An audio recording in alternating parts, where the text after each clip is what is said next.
मैं डॉक्टर पुष्पा कुमारी, assistant professor, स्नातकोत्तर हिंदी विभाग, एसएम महाविद्यालय भागलपुर, बिहार में कार्यरत हूँ। आज मैं अपने विद्यार्थियों को जो स्नातकोत्तर हिंदी विषय के द्वितीय सेमेस्टर के हैं, उन्हें उनके सप्तम पत्र में आए संस्कृत साहित्य के इतिहास के अंतर्गत संस्कृत गीति काव्य में मेघदूत का भाव पक्ष शीर्षक पर प्रकाश डालूंगी। कालिदास ने मेघदूत में मनोभावों की सुमधुर अभिव्यक्ति की है, जो भाषा सौंदर्य के द्वारा अत्यंत हृदयावर्जक रूप ले लेती है।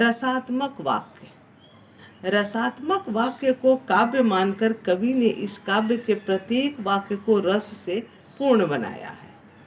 कुबेर के साप से पीड़ित यक्ष का प्रेम ही यहाँ विप्रलंब श्रृंगार रस बनकर व्यक्त हुआ।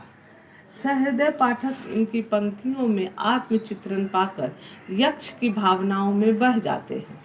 व्यंजनावृत्ति के द्वारा अंतरंग को स्फुरित करने की शक्ति इस काव्य की प्रत्येक पंक्ति में विद्यमान है। मेघदूत में प्रकृति भी मानवीय भावों की अभिव्यक्ति का साधन बनी है। अपने वियोग की तप्त भूमि पर यक्ष को सर्वत्र संयोग ही संयोग की दृश्यावली दिखाई पड़ती है और यह संयोग पुष्ट हो जाता है। कहा गया है, न बिना विप्रलंभेन संभोग पुष्टि मुसरते।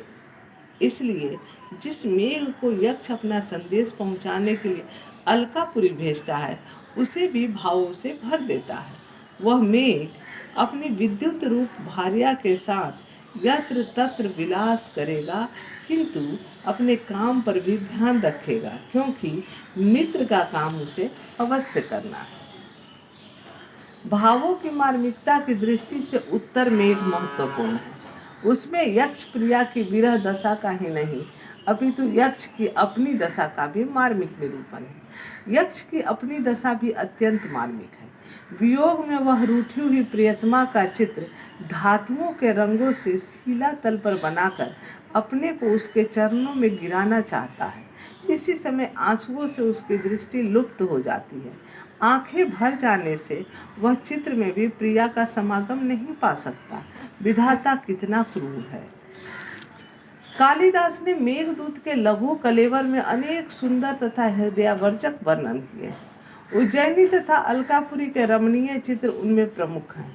उज्जैनी वर्णन के लिए कवि को विशेष अवसर निकालना पड़ा है, क्योंकि रामगिरी से अलका के मार्ग में यह पूरी नहीं पड़ती। यहाँ जाने में वक्र पंथा होता था।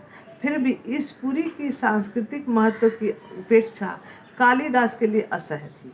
उज्जैनी के महाकाल मंदिर की संध्या पूजा, आरती, अभिसारिकाओं का अभिसार इत्यादि चित्र कवि कल्पना के श्लाघ्य उत्पादन है। इसी प्रकार अलकापुरी का वर्णन करते हुए वहाँ की नारियों का श्रृंगार, प्राकृतिक छटा, आनंदमय जीवन, यक्षों का भोग विलास, कन्याओं की क्रीड़ा, वैभव विलास आदि कवि की दृष्टि से नहीं बचे हैं। यक्ष का भवन प्रकृति के मध्य समस्त विलासों का संक्षिप्त संकलन रूप है।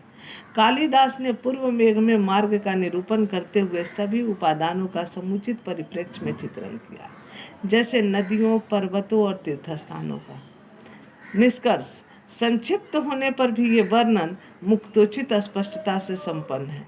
सभी वर्णनों में बाह्य प्रकृति का व्यापक परिवेश ध्यान में रखा गया। इस प्रकार मेघदूत का भाव पक्ष भी अत्यंत महत्वपूर्ण है। धन्यवाद।